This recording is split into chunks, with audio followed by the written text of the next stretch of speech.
Selamat siang semuanya. Kami dari kelompok yang terdiri dari Hikmat Nur Fauzi, Gustian Raihan, Satria Karisma, dan Agam Prawira akan mempresentasikan materi tentang penerapan Pancasila sebagai panduan etis di era globalisasi dan digitalisasi.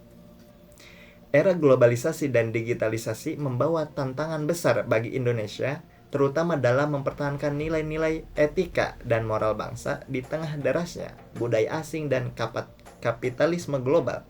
Pancasila hadir sebagai pedoman etis yang seharusnya menjadi landasan kita dalam menghadapi perubahan zaman. Namun, bagaimana cara menerapkan di dunia kerja modern? Inilah yang akan kami bahas lebih mendalam.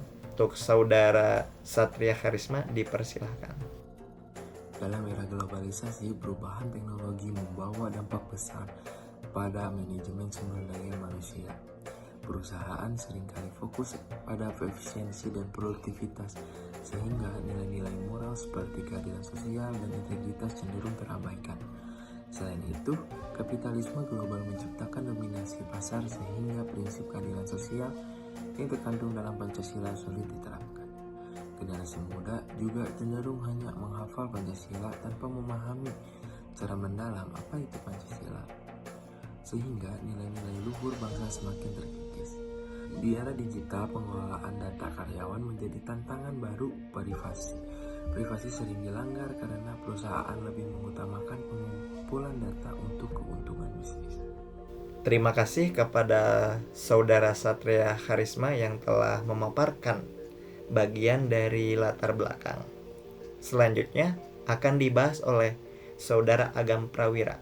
Kepada Saudara Agam Prawira, dipersilahkan. Solusi dan langkah strategis.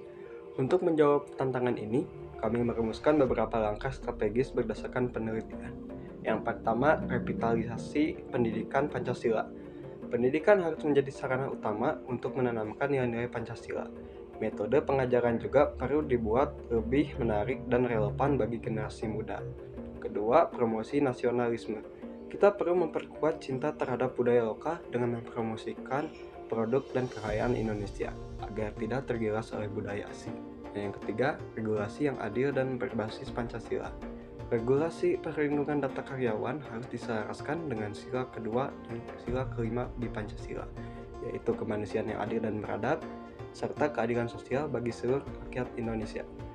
Yang keempat, partisipasi masyarakat dalam demokrasi.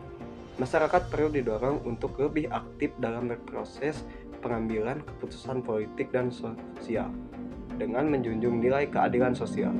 Yang terakhir, keberlanjutan lingkungan. Sebagai negara kaya sumber daya alam, pembangunan harus berbasis keberlanjutan agar selaras dengan sila kelima. Oke, terima kasih kepada Agam Prawira yang telah memaparkan materinya. Dan selanjutnya akan ditutup oleh kesimpulan yang akan dipresentasikan oleh Saudara Gustian Raihan. Waktu dan tempat kami persilahkan. Kesimpulan dan penutup. Dapat disimpulkan bahwa meskipun tantangan globalisasi dan digitalisasi sangat besar, Pancasila tetap relevan sebagai pedoman moral bangsa. Dengan pendidikan yang tepat, regulasi yang mendukung, dan komitmen dari masyarakat, Pancasila dapat diterapkan secara nyata dalam kehidupan sehari-hari, termasuk di dunia kerja. Mari kita jadikan Pancasila bukan hanya hafalan, tetapi sebuah nilai yang hidup dalam setiap langkah kita. Terima kasih atas perhatiannya.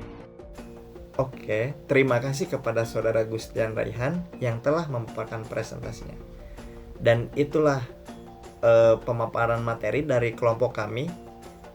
Pada intinya, era globalisasi dan digitalisasi membawa tantangan besar bagi Indonesia. Bukan hanya tantangan, tapi terdapat peluang juga di dalam tersebut untuk mempertahankan nilai-nilai etika dan moral bangsa di tengah derasnya budaya asing dan kapitalisme global. Kami pamit undur diri. Untuk presentasi ini kami cukupkan. Sekian dan terima kasih.